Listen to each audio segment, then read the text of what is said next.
Oh, Shauna, you are on mute. Sorry. Gets me every time. The Zoom Chronicles. Good morning, everyone. I am so glad to be with you all today for our disability awareness and inclusion conversation. I am Shauna Green.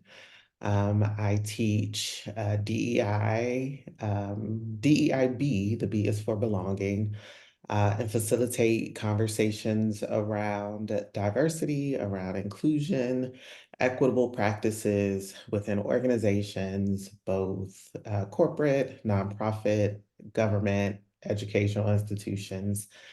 I also, by day, I manage an IT support team and I pastor a sweet church out in Newton, Kansas.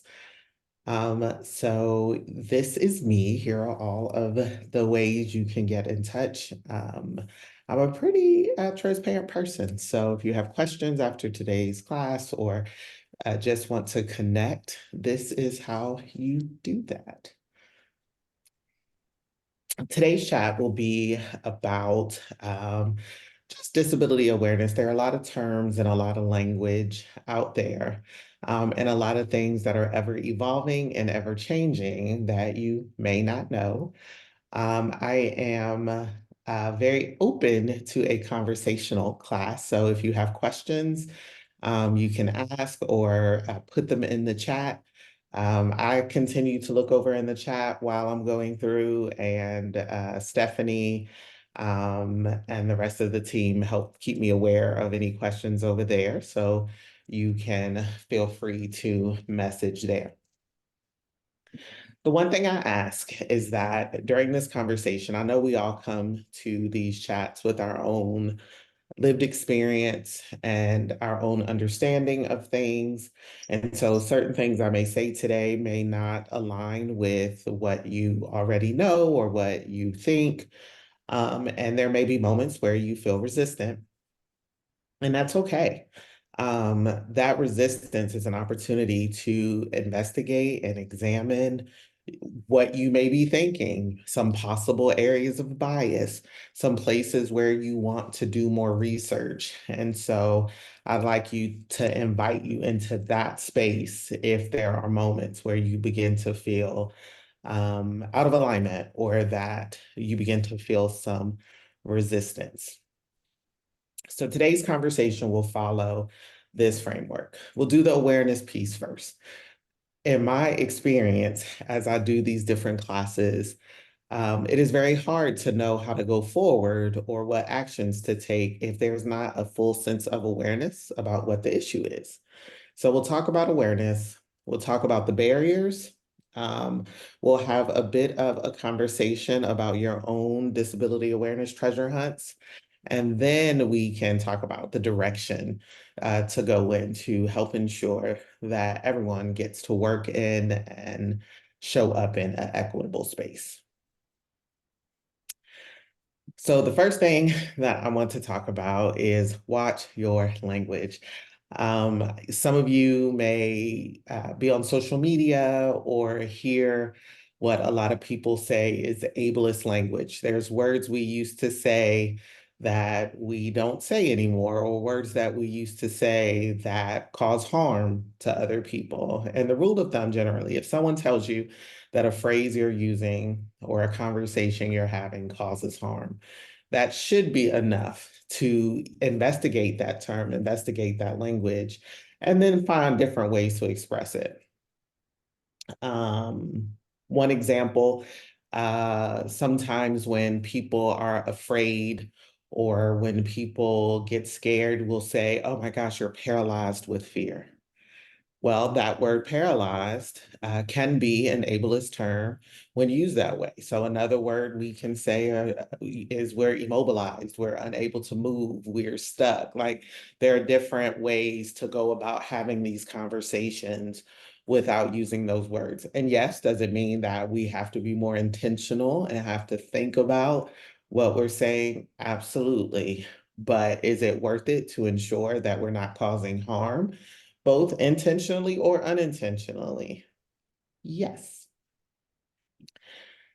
So when it comes to disability, justice, and awareness, the terms that I want to talk about today are chronic illness, the actual word disability, NVDs or non-visible disabilities, neurodiversity, assistive technology, and accommodations. So what is a chronic illness? Chronic illnesses are conditions that have lasted for a year or more and require medical attention on a regular basis, or that limit your ability to exist without additional care. So in the United States, the most common ones are heart disease, cancer, and diabetes. But it's not limited to that. There are things like fibromyalgia, depending on a person's treatment and or recovery, cancer. Well, it's this cancer here, but cancers, whether it was in childhood and in recession and remission or not, it is still can be considered a chronic illness. When we talk about chronic illness, there are things that in the chronic illness communities that people talk about, for example, spoons. And spoons are just representative of a person's capacity to or energy to engage in tasks. So someone may say, on any given day, I have 10 spoons. So getting up, taking a shower, getting ready for the day, that could be one. Answering that call for work could be two. Taking care of the kids could be three. So what happens is on any given day, someone who is living with a chronic illness may not have the same energy levels or capacity that someone who does not have a chronic illness. In a lot of our lives, there's still a lot of stigma when it comes to chronic conditions, especially in the workplace, because oftentimes people feel that if they divulge that they have a chronic illness, or if they say that they may need accommodations or something, which we'll talk about later, that they will be unfairly targeted at work, not hired, or let go because of some of the things that exist. So when it comes to disability, a disability is the ADA defines a person with a disability or a person who has a physical or mental impairment that limits their major activity. Um, so I want us to very much be aware that when we start talking about the ADA, the Americans with Disability Act, it was not created to be person-centered. It is a legislative piece that was truly created to create conversation in corporate or in workplaces, in labor, and in hiring. So when you think of is something ADA in ADA compliance, or you think about how that impacts the communities you work in, just remember that it is very much still a legal term and not a medical one. When it comes to our jobs and how we do things and where we do things, I mentioned if someone has cancer. So having a disability does not speak to whether or not that disability is or that illness is active, or if it shows up, or if you look like you have one. So let's say someone has cancer in 2020 and they go into remission in 2022. Well, that doesn't mean that they no longer have a disability or that they're no longer eligible for benefits or anything like that. If they have, because of that record of impairment, um, they are still considered to have that disability and may be entitled to certain accommodations and certain benefits because of that. One thing that has been very common in disability justice conversations lately is non-visible disabilities. I hear all the time, and I've even seen people who get upset when they see someone who, quote, doesn't look like they have a disability, unquote, getting out of a vehicle parked in a handicapped space. I don't know what looking like a disability means to some people, but very often people judge and base a person's need for care, accommodation, or benefit based on if in your or in their estimation, it looks like they have a disability. So a person with a wheelchair or a person that has had a limb amputated or something like that, people are like, oh, okay, well, yes, those people should have access. But if it's someone who's dealing with something that is non-visible or not immediately obvious, then oftentimes people's compassion, their empathy, or people's thoughts on whether that individual should have access to care is different. And that is something as a society that we really need to work on because all disabilities are not visible. For example, I mentioned fibromyalgia before. You may not look at someone and know that they are dealing with that. You may not look at someone and know that they are dealing with cancer or that they're dealing with other non-visible disabilities. For example, I am a type 1 diabetic. I wear an insulin pump. I have a CGM, a continuous glucose monitor. To look at me, you may not say, okay, oh, this person has a chronic illness or this person has a disability. And it may cause you to make some assumptions. So if I'm not feeling well on a certain day, or if my pump malfunctions and I spend the night trying to regulate my blood or whatever. You may not know that. And then the next day when I'm not able to work, there may be hard feelings or there may be opinions about what I can and cannot do. And so we have to be able to recognize that disability does not look the same in everyone. All chronic illnesses aren't visible, but that doesn't change that we have to be able to ensure that people have equitable conditions. So in community, a lot of times different organizations, especially some of the grassroots nonprofits and nonprofits that don't have as large of an operating budget, the goal is to wait until to not have accommodations or not make things accessible until you have a person that needs it. And very often that becomes a barrier to service. So I want you to think about any non-visible disabilities that you can think about and put them in the chat. So if there's a non-visible disability that I did not name that comes to mind, or a situation that comes to mind where someone has a non-visible disability and wasn't able to get the care they need because of stereotypes and stigma, put that in the chat. Yes, rheumatoid arthritis, RA, ADHD, epilepsy, absolutely. Vertigo, anxiety disorder. My sister has vertigo and it is really hard on her. And again, it is one of those things that people just don't think about and don't assume that she needs additional care.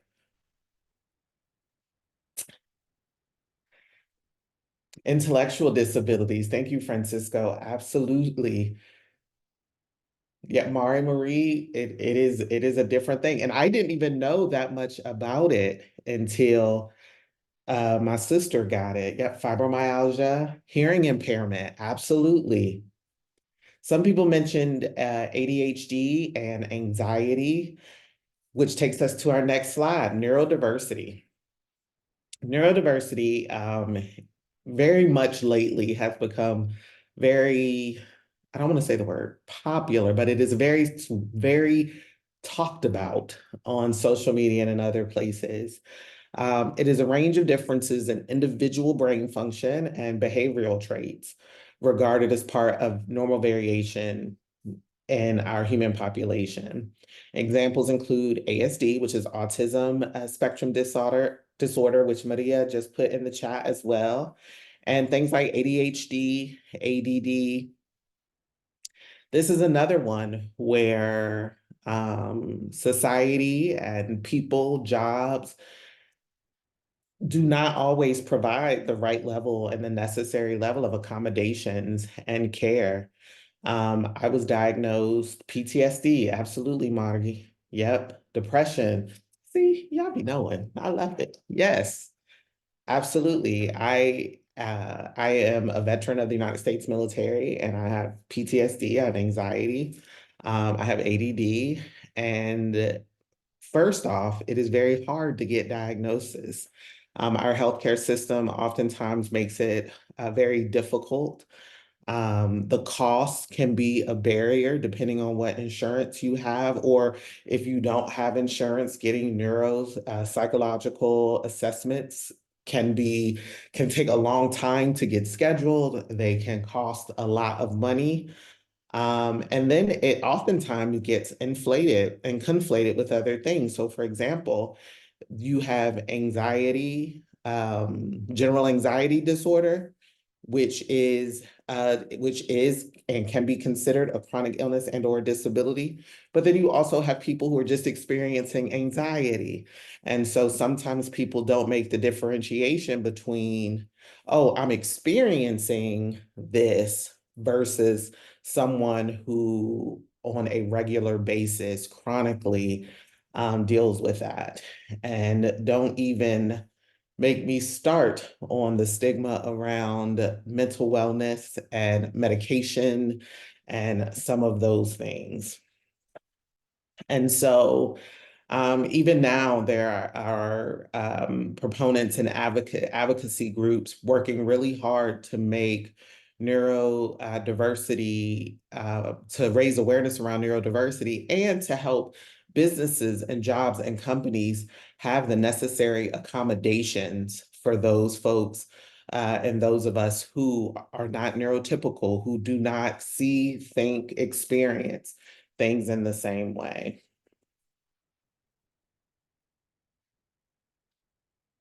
One element of that is assistive technology. Assistive technology is any item, whether it's software, hardware, your desk, your keyboard, um, interpreting services, anything that is used to increase, maintain, or improve functional capabilities. And assistive technology doesn't just have to apply to people with disabilities. Assistive technology is really about an organization making sure that everyone can access their information, access their programming fully. And so whether that is, so for example, at church, I just started pastoring this church in August, and we have a lot of people who are hearing impaired. And my voice is very low. And in the mornings, it's even lower, the timbre and the tone. And they just couldn't hear me. Like I would be preaching, and I really thought I was doing my good preaching, you understand?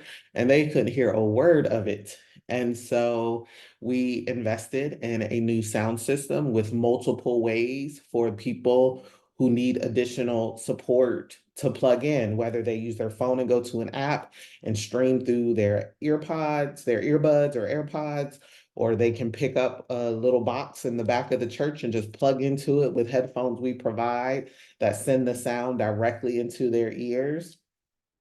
And so that is assistive technology. It's ways that we can aid and help people have access that's equitable. Reasonable accommodations. So the ADA and the American with Disabilities Act uses this word reasonable to discuss accommodations. Reasonable accommodations are any modifications or adjustments to a job or the work environment that will enable someone with a disability to participate fully from the time of the application process or for them to do their job. It also includes adjustments to ensure that individuals with disabilities have the same rights and privileges equal to those that do not have a disability. So this Entonces, esto aquí, when I get to this part, it's always cuando llego a esta very parte, controversial to me. es algo The word controversial para mí, porque la parte really que sea for me razonable comes down es, es and bien then there's that subjetivo porque part todo pues, es diferente para cualquier from the persona, application process. pero del proceso de la solicitud. Pero yo no sé ustedes, pero cuando yo meto la solicitud para ciertos trabajos, a veces me hace que estas solicitudes quiera aventar And computadora. Yo no quiero ni trabajar ahí, pero hicieron el proceso tan difícil para hacer, pueda. son 3 horas para llenarlo, necesitas que mandar un video, quieren todo el trabajo, la Case studies, take 6 tests, take a blood test, give a drop of blood. encuesta, necesitas que hacer prueba de sangre, necesitas que cruzar el puente, Decide if we want to interview you. podemos emplearte, darte el empleo. Es raro, eres muy raro que yo vea una organización con una aplicación o una solicitud As for a more for if you need an application with a specific accommodations, click here. So rare. So if your organization has one, kudos. But it is necessary because everybody don't think the same way. Everyone doesn't approach things the same way. And it is ableist to just assume that a person should be able to do things the way you do them to be considered performing a good job or to be thought to be successful. And it's hard on the person. I know for me, as a person with a chronic illness, as a person that is neurodivergent, how many of you are familiar with the term masking? Okay. If you are, put it in the chat. Yes, if the term masking. Would anyone, okay, look at everybody that know. Would anyone like to tell me, look, ain't nobody gonna raise their hand, Stephanie, just know what's about to happen. Would anybody like to come off mute and explain what masking is? I know how y'all treat me. This is what happens. Shauna, I think Maria, Okay. sorry, is raising her hand. Or All I don't right. know if she knows what it is.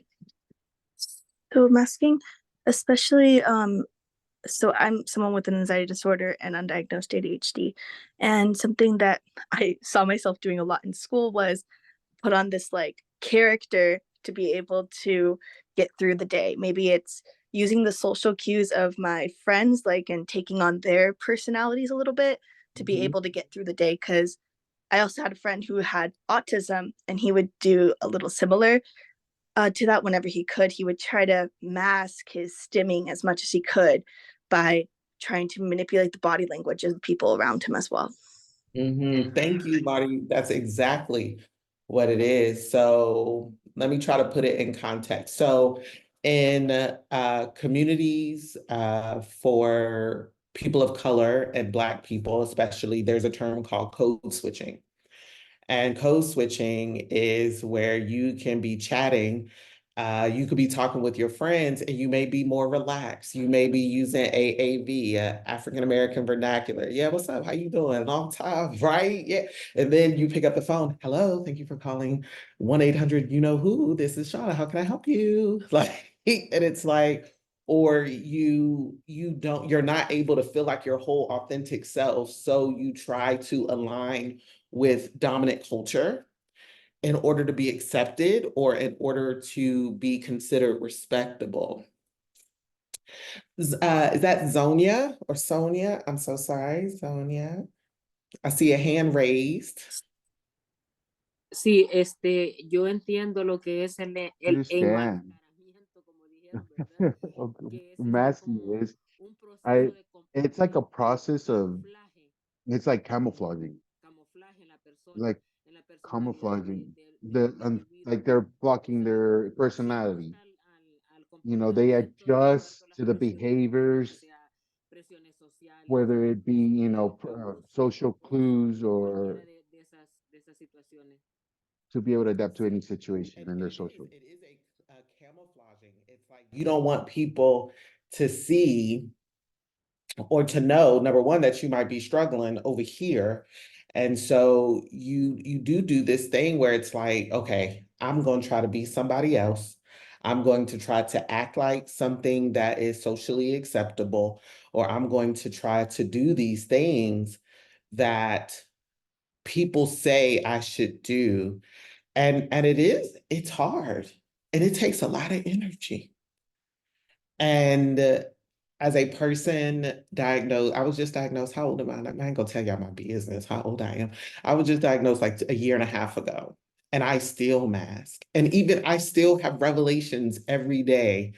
And I just think about all the trigger warning for the statement, all the whoopings I got when I was a kid, and I'm walking around here with ADD, and ain't nobody helped me, you know, or all the ways I tried to figure out how to get something done. So, for example, if I'm doing something, I have to have a show plan in the background, but it can't be a new show. It has to be something I've seen already. Otherwise, my anxiety is bad. And then I'm nervous about what's going to happen. So I watch the same shows. Like I've watched Big Bang Theory 12 times.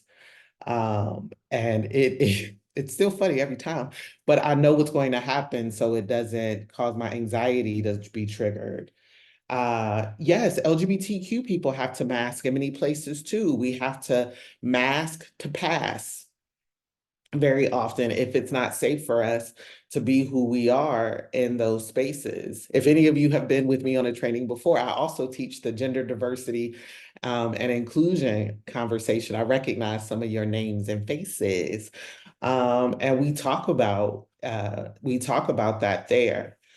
So accommodations should be reasonable, but people translate that and define that differently. And so what happens is we have to become our own advocates.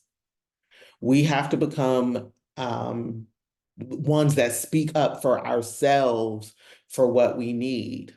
But I also understand that sometimes that comes with a risk. Sometimes a job will begin to target people, will begin to say, oh, well, we don't do those accommodations, so good luck. And then either you have to find a different place to work or you have to struggle. But there are organizations out there that help with this specific thing because you should not be placed in situations where there is an expectation to camouflage or to mask who you are. This is a big one too, person first versus identity first language. So when we talk about language, person first language puts the person before their condition. So in person first language, you would say a person with autism. Identity first language puts a person's condition or disability before the person. So you would say an autistic person. The conversation about which is preferred and which is not preferred is a mess. Try not to even get yourself involved in that one. When in doubt, it is best to just ask the person and receive correction if you say the wrong thing.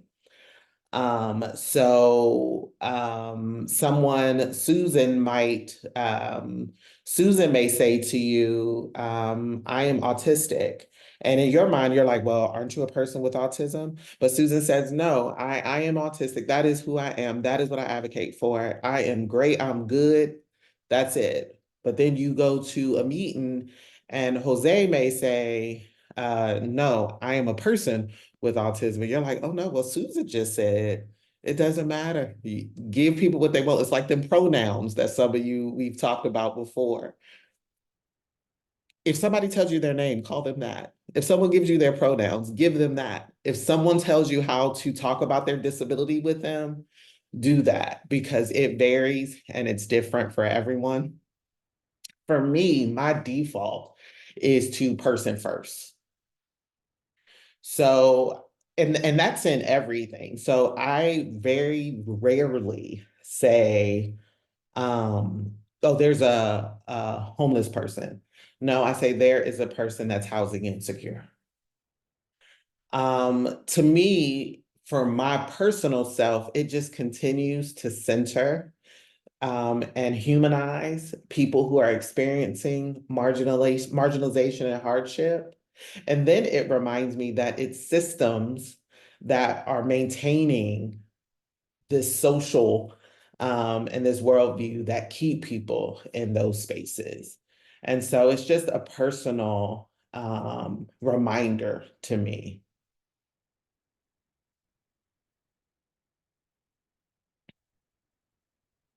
Barriers. The barrier part is really important because oftentimes, just like bias, people don't recognize that they have barriers. I know we are all great people, right? And I know we all want to believe that we are not causing harm or that we are not doing anything to negatively impact anybody. But it's not true. We all make mistakes. None of us in our single little Zoom window know everything about everything. And so barriers to equity for people with disabilities can be attitudes, communication barriers, physical barriers. A big one is policy barriers, programmatic, social, and another huge one, which is a barrier to so many things in our country, is transportation. So let's talk about attitudinal barriers, stereotyping, stigmas, prejudice, and discrimination.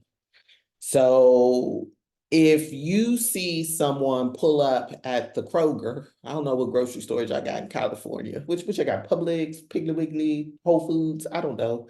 Neither. We have bonds. Okay, Target. Okay, we're gonna Yes. use Target, everybody's favorite.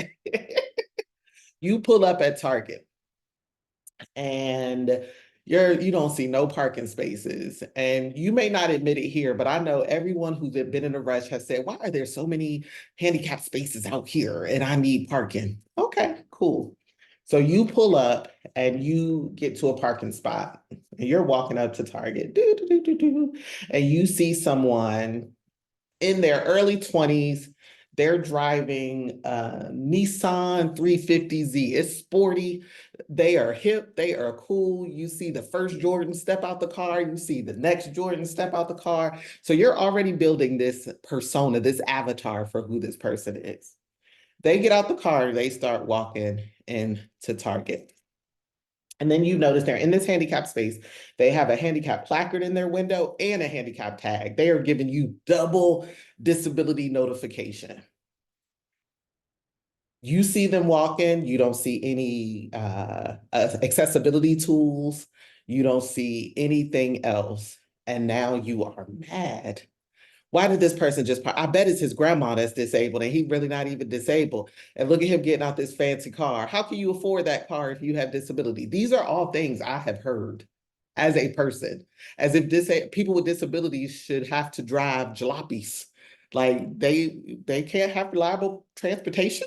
So they can only have a Ford Taurus. They're not allowed to have a Kia Sonata. I don't know what the thing is, but because you can't see it, you have made an assumption about the person, and God forbid you say something, which I have also seen. People will yell slurs and holler and everything else.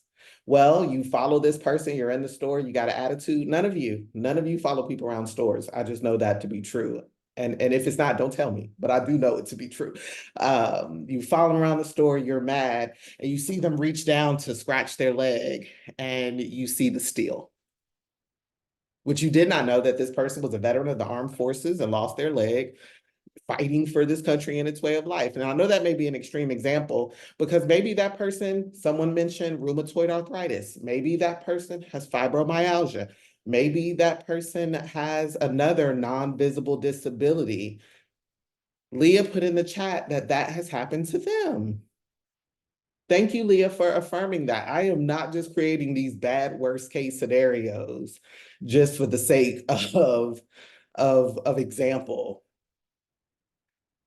Yes, and who was that said, Mari said the ableist to youth, young people with disabilities is so sad and so common. It really is, because somewhere in people's minds, disability means older or elderly, or you got to have the 2-in-1 walker, the one where you can walk with and sit with. Which I'm so glad to see those. I'd be so happy when I see that someone's been able to get that if they need it, because sometimes you just need a break. So it's little things like that, seeing more modern accessibility and accommodation tools is fantastic. Francisco, see, it is implicit bias because we just have our own ideas. Stigma, and I don't know what it is in your personal communities, but going to a therapist going to a psychologist, being given and taking medication. And sometimes for those of us who are, I'll speak, I won't be telling y'all all my business. Y'all really do get all my business. As a person newly diagnosed with ADD, I fought for a year taking medication to help with my ADD because of the stigmas around Adderall or Vyvanase or the different medications. And because how those medications are abused in other places, and the bias that I thought, or the discrimination I thought I would get for taking those medications. And so it's real and it impacts people in different ways. And so those are attitudinal, even at a job, prejudice and discrimination. People, I know a person in their 80s who has a very hard time hearing, but they do not want to wear the hearing aid because they don't want people to look at them different or want people to assume that something's wrong or just that visible sign of aging. Communication. Written and spoken messages that prevent people with vision or hearing impairments from receiving the messaging. Or, this is one of the ones that get me, the use of technical language, long sentences, and words with a whole bunch of syllables. This is big at the doctor's office. Child, that doctor will mesothelioma, cardiovascular fruitation device. You don't even know half the time. Like they don't even want to give you the proper breakdown. So now you went to the doctor because you need help. You only get 15 minutes. They were 10 minutes late. There's 20 other people in the waiting room. And they don't even really have time to explain to you what's going on, what your treatment options are. And heaven forbid if they even do enough deep diving to see if there's something wrong. So often, especially in communities of color and for those with marginalized identity, medical malpractice is one of the leading causes of deaths. Another one is, we go on social media and we see all these wonderful and sometimes not wonderful memes and pictures and photos, but people don't use alt text. And that alt text is helpful because a lot of the assistive technology for people that are vision impaired will read that text so that they can hear what is visually happening in the picture. I saw a young lady post the other day reminding people that she was a person that's blind and asking that brands and people will remember to put the alternate text in the message. I'm a glutton for punishment, so I always go read the comments because it is such a study of human behavior, how people respond to things. So the first couple comments was like, oh my God, sorry, we'll do that. I'm going back for a year and adding that today. And then I started to see a trend of, oh, let me know which ones you want the alt text on. Well, if you don't see it, just remind me. How dare we put the labor on a person with disability to remind us to provide assistive technology or other accommodations. The use of technical language, another way that communication is a barrier. So how many of you at your organization have a bunch of intake forms or a bunch of paperwork that people have to fill out? Put me in the chat if that's you.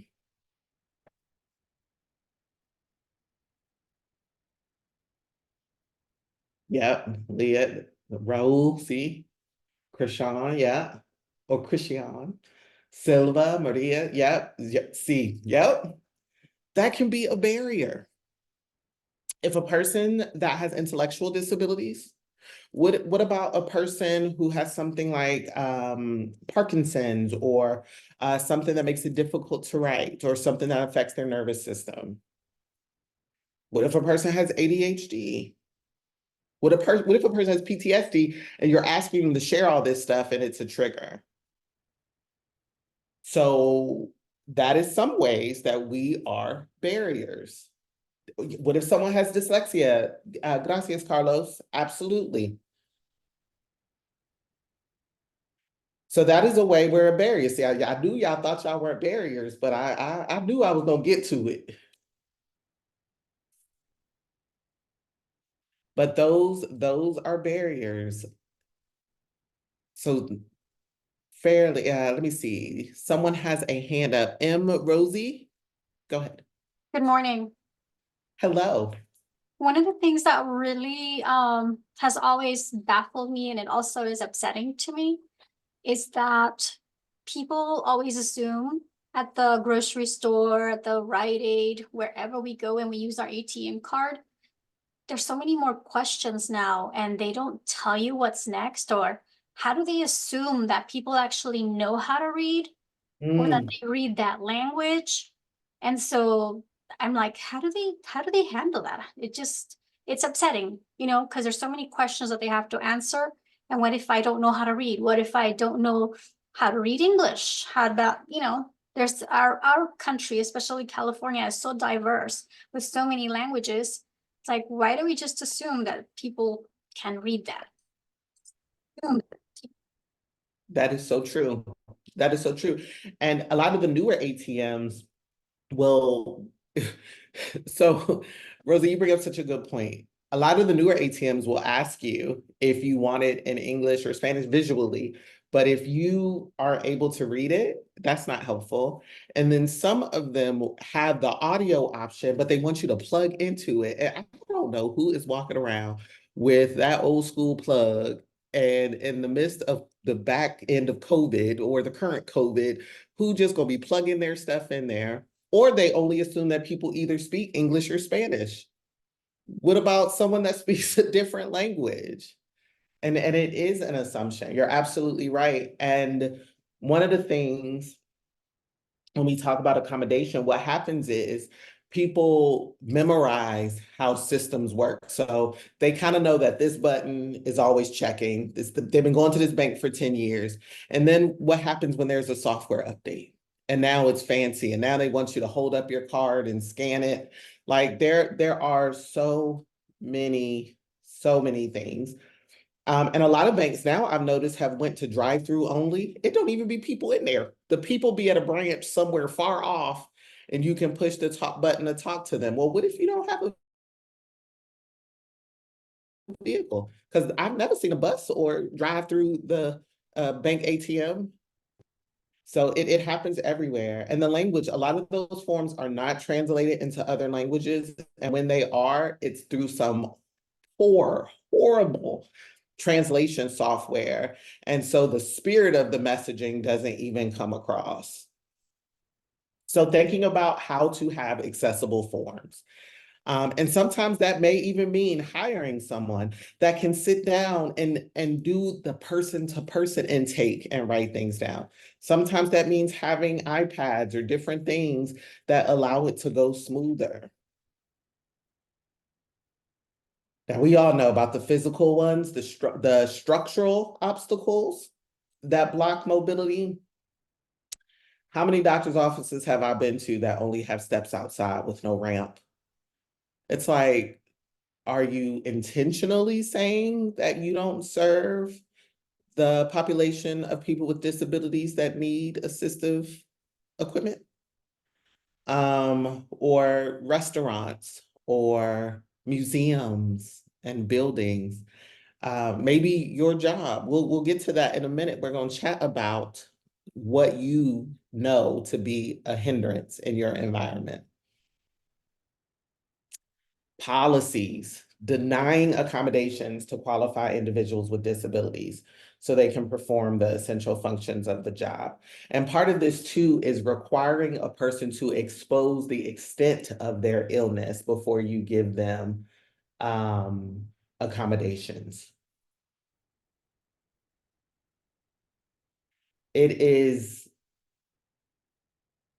is a real thing, but the way jobs toe that line on HIPAA and make people, so you have to talk about, well, what's your illness? How long does it impact you? What are the symptoms? How long will you be out? And some of that is against policy. But we do it because we want to keep our jobs, and we do it because we do need the accommodation. Or what about a person, someone had shared earlier, they have undiagnosed ADHD. It does not mean that they don't have ADHD. That means that they either have not had the opportunity, whether that is financial, whether that is personal, whether that's access to care. Diagnosis is expensive. And so now will you tell that individual that they can't have accommodations or assistive technology if they need it? Some jobs are. If you apply for a job that receives any government funding, you are expected to self-select if you have a disability or not. And I remember when I was applying for a different job at the start of the year, last year, I had to make a decision whether I was going to tell the truth or lie, right? Because I'm like, if I check this box, will that automatically mean that my application is not considered? And I had to sit down with myself and I said, I don't want to work for a place that does that. So if that's the case, it's better to unconsider me now. But if you have to, they ask you about your disability status, they ask you your gender, they ask you your sexual orientation. And of course, it's all a big data grab, right? But it still feels gross that you have to put all this information with the thought in mind that you may be adversely discriminated against because you share those things. Programming, lack of accessible equipment, and providers' attitudes and knowledge and understanding of people with disabilities. One thing I always love about working with Best Start is that they have the transcription and the interpreting down pat. I am always so excited when I come in because, and then today, now listen here, I only know a little bit of Spanish, poquito, okay? But I know I can only speak a little bit, but I understand quite a bit. So I was real proud of myself being able to understand what was going on. So having people able to share in their languages and use their languages in the chat, like clap, clap, okay? But some organizations are not doing that. So then the question is, what if someone from Vietnam was in here today? Would they have been able to have interpretation, or are we waiting for them to show up? Is there a plan in place that you know there is somebody you can call to do this thing if that happens? That is how we create equitable and just environments. Not just waiting until something happens to solve a problem, but being ready if there is a need to be able to respond to that need. And as far as attitudes, you all are in the training right now to help not have these programmatic problems. Another barrier is a social barrier. The social barriers are related to the conditions where we are born, where we grow up, where we work, our age, that contribute to decreased functioning. How many of you, and I know it's gonna be all of y'all, how many of you are familiar with the term social determinants of health? Yeah, I see heads shaking. Our social determinants of health can also be barriers to, number one, seeking care for a disability, or number two, how we treat and how we are used to engaging with people with disabilities. I can think of family members now that I'm older and have learned a few things. I can think of family members who needed additional care, but they would say, "Oh, Uncle Mike, he all right. You know, he just do some different things sometimes. He okay. He okay. Just get him a Coca-Cola. He'll be fine." Uncle Mike needed more than a Coca-Cola, honey. Or that uncle who was always just up in the room and grandma took the plate to him because he never could really engage with family and they couldn't afford outside care. So it was like a Disney character in a tower. Like, we have to figure out. It is the year 2024 on this James Baldwin's internet. We have got to figure out how to, in our communities, have these conversations around caring, around providing care, access for people with disabilities. We can't just lock folks in rooms, or we can't just assume that the state is going to handle everything. Like, we have to engage with the work and know what to look out for so that we can properly advocate for vulnerable adults. A lot of conversations around disability care happen in two communities, children and elderly. And there's a whole range. So if we're going to say adolescence is from 0 to 18, and if we're going to call, if we're going to say that the elderly population starts, people used to say 65, but I'll be seeing some 65-year-olds rolling. Do you understand me? So I'm going to say 70. What about all the people between 18 and 70 who have disabilities who are left out of this conversation because most of the public facing stuff is babies and our elderly people?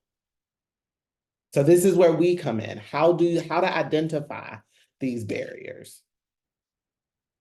The last one, and this is a big one for anyone, for any social justice, equity conversation, this is a huge one because the way we handle, some cities do an excellent job.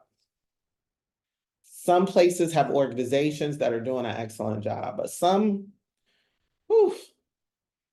lack of access to accessible or convenient transportation for people who are not able to drive because of vision, cognitive impairments, and public transportation may be unavailable or at an inconvenient distance.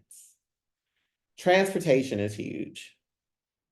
Having, and people say, well, you can just get an Uber now. All Ubers are not accessible. And real talk, some of them Ubers be dangerous. I don't know. I have had some sketch situations and Ubers and Lyfts and everything else. And some of the apps now you can select Uber with someone who has a wheelchair rack or something like that, but there's not enough to cover a whole city. I remember growing up, there used to be a program in DC where older people could just call for the free bus and the bus would make their routes. But funding ran out on that. Adrian, you are right. It is expensive for people who are on a tight budget. And they gouge too. I know you can need to go somewhere at 10 o'clock and it'll be $8. If you need to go somewhere at 3 o'clock, it could be $60. Because they're in I forget what they call it, in a splurge or something like that. And some cities don't even have enough people who are driving or enough folks who are signed up in it. And I don't know the last time I actually saw a taxi cab. I know they're out there, but I can't think of the last time I saw a good old-fashioned yellow cab. And buses can be far and in between. So transportation is a huge hindrance to equity and accessible. So think about that when you all are planning your programs and planning to do different community engagement pieces. Have you done it in an area that's accessible? Is there room in the budget to provide transportation? How do we ensure it? Are we doing it hybrid? Have we made it available via Zoom? And do we also have clarity with technology is not always accessible to people either? So just offering it on Zoom, you have not done your due diligence. You get no gold star for that because some people don't have access to internet. Some people do not have access to a computer or a cell phone. And I know everybody talks about, oh, everybody has a cell phone nowadays. No, they don't. They do not. Go ahead, Ms. Sanchez. Ya que está hablando del transporte, aquí en la ciudad That de you're Palm- talking about transportation here in Palmdale. It's so difficult here, especially at night. So if someone is coming from the Metrolink at 10 o'clock at night and you want to get a bus here to Walmart on 47th or a little bit more up, there's no buses. And it won't take you all the way to that place. It'll leave you before and it'll turn around. That should be controlled here in this area, Palmdale and Lancaster. So here's our first, gracias, Sonia. Here is our first accessibility test, Stephanie. Is there someone in this group that can translate that for the group? Oh, yes. Also, just a reminder, the interpretation, if you guys needed to hear it in English, just interpretation and the globe below and select English, just for future reference. But yes, she basically said that the buses over here, I am in the English channel. Oh, Carmen, did you want everybody to join I could do it right now. Yeah, basically she was saying that in Palmdale, Lancaster, there's poor transportation. If you wanted to, let's say, I believe she said the Metrolink. If you go through the Metrolink, the bus, I like late at night. Oh, sorry, I wasn't really paying attention. I should pay attention, but yeah, she was saying late at night, the transportation, they'll leave you whether you're there or not. In the 47th Street, which is far East Palmdale, there's rarely any transportation out here as well. So basically, overall saying that the Antelope Valley needs better transportation. Yeah, thank you, Stephanie. And Y para agregar, si puedo. Yes, so he's just gonna add on to what Sonia was saying. sí. Sí, puedes. Sí, gracias. Lo que dice Sonia, ya el So bus what Sonia is saying, the bus gets there to 47. There's people that live on 57 and to 70. And there's also people in a wheelchair. Personally, we've had that problem.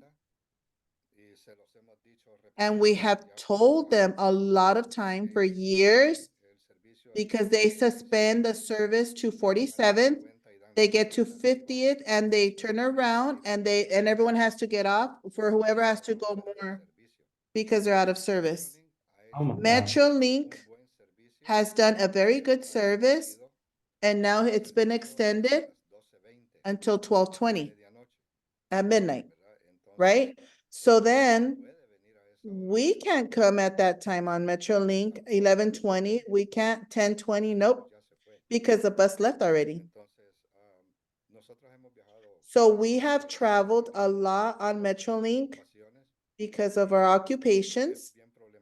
And it's a big problem, the public transportation that we have here in Antelope Valley. Thank you. See, and it's that gap, like identifying that gap. So this bus says, okay, we'll pick someone up. Bye, Rosie. That will pick someone up at this time to that time, but then the other bus is already left from this time to that time. So looking for ways to close that gap, looking for ways or organizations that will aid in closing that gap because people can't get to work, they can't get to their doctor's appointments, they can't get to the pharmacy to get their medications. Go ahead, Leah. Thank you. So I also live in the Antelope Valley and I have advocated for the transportation system because not only are they not covering the whole Antelope Valley, they're allowing people to stand in dirt waiting for the buses. There's no seating. They're standing on curbs. And when I went to the city to advocate for it, they pass the buck. They say, well, it's not our responsibility. It's Department of Transportation or it's Caltrans. So they were just passing the buck and didn't get anywhere. And I've lived out here for 26 years and it's still the same. It's bad. Would I be able to add on to that? Yes. I live in Lake Hughes, Elizabeth Lake, a part of the Antelope Valley. There is no bus out here that will get you anywhere. So if you don't have, and we have dirt roads and also cement roads, so we don't have sidewalks. So there's not designated walking area. It wasn't, you're not allowed to walk to school. We have one school out here, and the school bus that gets you to high school to go to Quartz Hill will come to you. But it's not accessible for you to get to work. For example, like I said, I have vertigo, so I can't drive right now. It's not accessible for you to get anywhere. And I even called Dial a Ride because I learned about that system. And they don't service all of Lake Hughes because they don't go to the dirt roads. And it's very upsetting because we we should have a conversation about, if you can't make public transportation accessible, then you shouldn't have this transportation kind of thing. Because if it's not working for everybody, it's not working. And to the degree that it's not even like trying to come out here. I even had a call with one of the Dial a Ride people, and they were just immediately, when I said Lake Hughes, they were like, oh, we don't service that area. And I'm at least able to get to Lona Valley where they do service. I'm at least on the side of Lake Hughes that they service, but what about the people that aren't? Mm-hmm. So, I mean, I would love to hear about more public transportation, anything, especially in resolve of workshops and such, or anything like that, because that's a big need, especially for the youth. I'm 19. A lot of the youth ages 18 to 25 and younger, like kids, they don't have means to transportation for themselves. They rely on the school bus to get them to school and back home. So, I mean, if you want them at your workshops, you're going to have to give them the option to get there somehow. I'm a food pantry director, so our food pantry delivers to you out in the Antelope Valley, because we understand that that obstacle. But everyone's always learning, and I mean, if anyone knows any public transportation stuff for Lake Hughes, like Elizabeth, please let me know, because I am looking.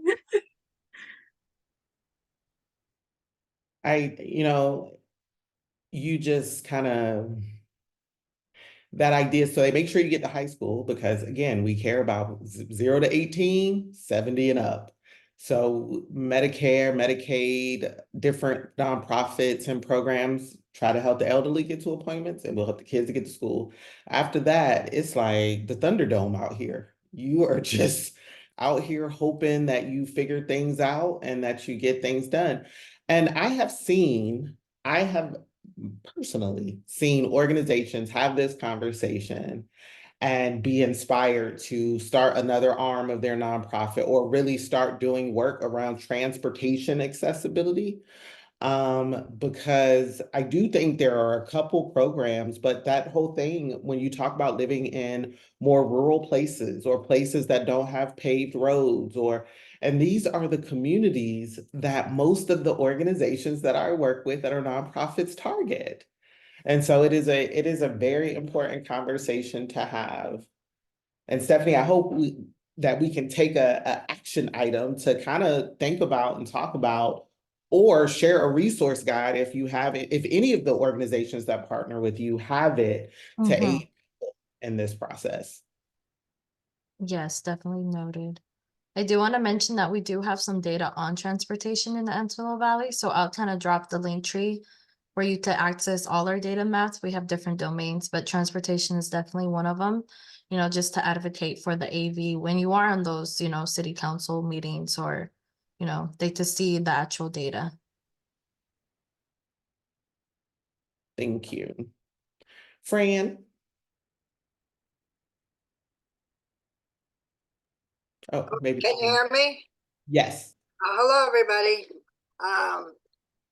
As far as the transportation, access uses the same route as ABTA public transportation. That's so they only go as far as to the east. I think they're just one block of going to East Avenue 30.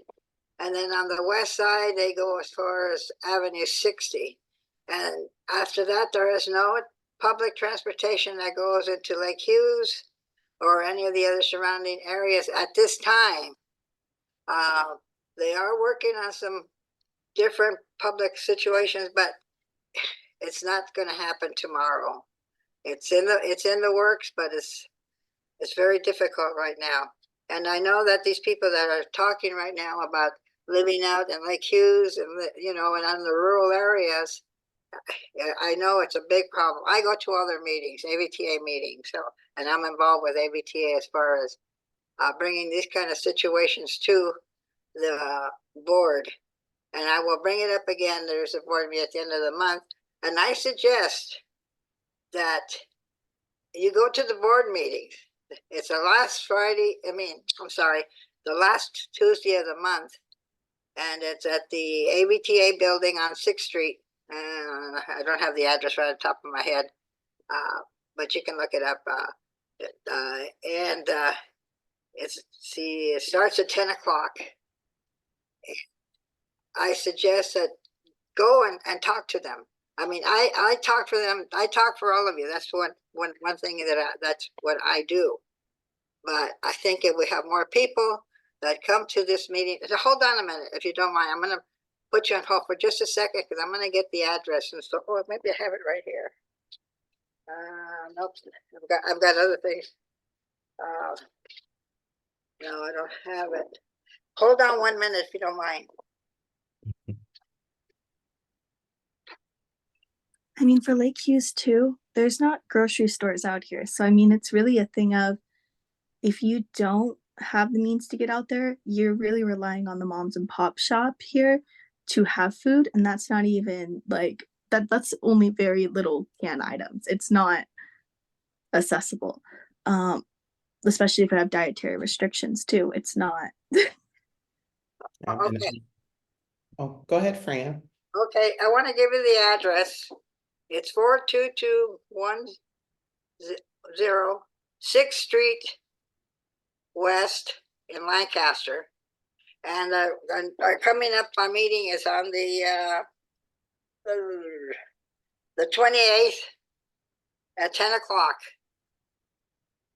And I would urge you to come and talk and, sign in and bring this information to them. They know all these things that are happening, but I think if you have more people coming in and talking in person, especially if you can get some of the residents to come in and speak on their problems, it might help a lot more and have a lot more bearing on their decisions. God willing, I'll be there. So, and most of you, well, I don't know if most of you know me, but my name is Fran Sarasaris. I'm a commissioner for LA County, and I've been advocating for the for the Antelope Valley for, I don't know, I guess 15 or some odd years. Most of you know me, but I would suggest that because you all have different problems and different needs, and come and talk, and we'll see what we can do. And I'll be there, so I'll help you wherever I can. Okay. Thank you, Fran. You're welcome. God bless you all, because I know it's not easy, and it's not easy for me either, because I'm in a wheelchair, a power wheelchair. I use Access, and Access. The thing with Access, you have to tell them ahead of time where you're going, and they will tell you. They cannot leave you in the cold. If you have them picking you up from a Metrolink station, just an example, your train comes in at 5:52. Don't expect Access to be there right on time. You have to allow some time. So if it comes in at 5:50, so it comes in at 6. So have Access pick you up at 15 minutes after. Give yourself some lead time in case of driving problems. A lot of people don't understand to give themselves enough time to get where they have to go. Now, late at night, because I believe off the top of my head, Access picks up the latest is 11 o'clock. And they cannot leave you standing alone in the dark. But you have to tell them when you make your reservations where you're going and what's your basic situation is and your surroundings, so they know that, well, you're going to this address in this kind of dark area. Can you please have my driver there on time? But you have to communicate with Access, and you have to communicate also with Dial-A-Ride, because I'm also involved with that. So I hope I can be of some service to all of you, and I'm here to help if I can. Thank you. Thank you, Fran. Silva, I see you got your hand raised. Yes, I wanted to ask, Access, is it kind of like Uber where if you do have access to Access, will they wait, for example, for families that are taking trains or buses or trains that need to go somewhere and access will need to pick them up? Do they wait? Like, because I know Uber will kind of give you a grace period. Is access the same way? Are you speaking to me? Yes, yes. Okay, access, okay, they will wait, you have access has for you. I hear background. I hear somebody talking. Okay, access has basically a 5-minute window for you. But the reverse for access to pick you up, they can be 20 minutes late. So you have to put that into your scheduling so that you know but you'll be there at your 6 o'clock pickup, be there at 6 o'clock. And if they're not there by 6:05, call them and say, I'm waiting. And to communicate with them, and they'll send somebody for you. I know I've been through some of the problems you are all speaking of. I've been left out in the cold sometimes when it's late and I go to a meeting and I get out at 9 o'clock and it's dark, especially when I go to the college that's there on Sierra Highway at 9 o'clock. It's bad area. And they don't come at 9. It's at 9 o'clock. I call them. I says, well, you're supposed to pick me up at 9. It's already 9:15 or 9:10. And they said, well, we'll send you somebody as soon as possible. There's been times that Access have actually their reception, their order desk, he'll wait, actually stay there. He's been there with me on my cell phone until somebody comes, because I tell him it's dark out here and this is a bad part of town. Anyway. Yeah. Thank you guys all for chiming in. Just for the sake of time, we do have to move. I know the meeting's kind of over, so we're just gonna continue on. By all means, we could continue this full conversation at the end. I just want to let Shauna just kind of go do her finishing touches. But thank you so much, everyone. Okay, I'm sorry it takes so much time. No, you're fine. Oh, no sorries at all. We love the conversation. And with that in mind and understanding time, we'll go through these last pieces. One thing I always talk about in training is intersectionality, a term coined by Kimberly Crenshaw that lets us see how these things overlap so we can go in and help to work through some of the issues that people in our community face. It's not just that someone has a disability. What if that someone is also has another marginalized identity? What if that person is Black or brown? So now they have a disability, they're Black and brown. What if they are a trans person? What if they are unhoused or not making a living wage? We have to be able to look at all of those things for our advocacy and for our ability to impact the community to be effective. So one thing I want you to do as you navigate your city for the next week is to look at, do a bit of a disability treasure hunt. Look for accessible sidewalks and curbs. Look at the buses and see if they have the ramp that allows people in wheelchairs to get up into the bus.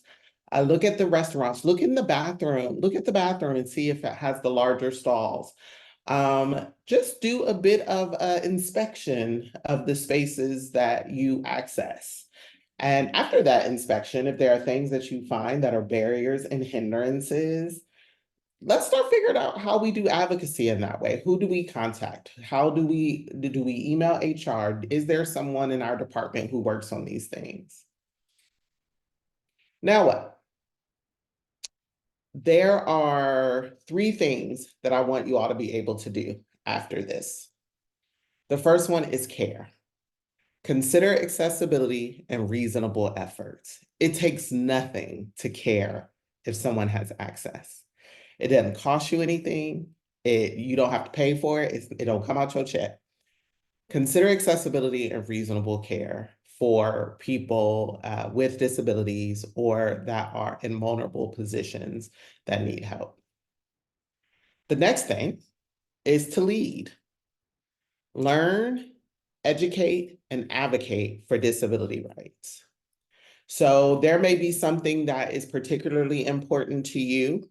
Maybe you're neurodivergent. So maybe you say, okay, I can get into that space. Maybe you have arthritis or fibromyalgia, or maybe you're dealing with diabetes, whatever it is, there may be a personal connection to what you jump into advocacy for. But do that. Read the books, educate yourselves. And then here's the action part. Advocate for comprehensive and tailored solutions and inclusive organizational networks. That means that I'm not just going to care and I'm not just going to learn and lead. I am going to advocate for personal and fully comprehensive, all-encompassing solutions so that our organization is inclusive and that we help other organizations become inclusive. I want my organization to be the benchmark of disability awareness and justice. So we're going to care, we're going to lead, and then we are going to take action. So here are a few. I am the educator that always give books to read. I feel that literacy is the gateway to liberation. So here are some books on just body awareness, disability awareness. My Body's Not a Prayer Request is really good for those of you involved in spiritual justice and church justice. Crip Kinship is fantastic. Care Work. These are all books by BIPOC folks. And so get into it, educate yourself further. Let's go beyond the talk is what I always like to say. So thank you again, Stephanie, for letting me talk. I hope the conversation on accessibility and transportation continues after this, and you all are able to work together to identify ways that some of those things can be addressed. If you need anything or need to reach out, here is my information. It has been such a pleasure to be with you all again, and thank you for giving me them extra 5 minutes to wrap it up. Stephanie, I pass it to you. Thank you, Shauna, so much again for such a fruitful conversation. And thank you all for hanging in there. Just if I could have a minute of your time, let me just present this. Here is again the QR code if you're unable to use the link that I just provided in the chat. This is to sign in, just to get your attendance so we know you're here for whatever reason. Our next workshop topic will be co-create a multi-generational workforce. That will be on Wednesday, March 13th. The time is the same, 10 a.m. to 11:15. The Zoom link would be the same as well. We will be sending those reminders to you as well. Lastly, thank you all for joining us today. Again, we appreciate that you're here, and we appreciate Shauna. If we could give her a round of applause just for, again, an amazing presentation. So again, thank you all for joining us. You guys have a wonderful Wednesday. Happy hump day. We're almost there, almost at the end. So yes, thank you. How do we get signed Hasta up for luego, bye. reminders to join? Mari, if Gracias you por la wanna just- invitación. Buen día. Gracias, Francisco. Igualmente. Mari, if you want to just drop your email in the chat, I'll be sure to add you to that eBlast list.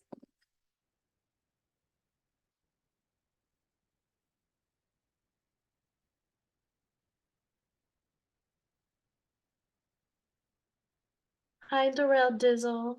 Did that. Thank you. Got it. Thank you, Mari. I was about to call you Maria. So sorry.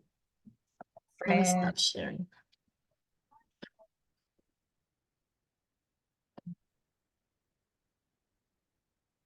Okay. Stephanie had me breaking sound barriers and traffic laws, trying to hurry up and get. No. Yes, you did. I told you we had it under control. We had it under control. Let me stop recording.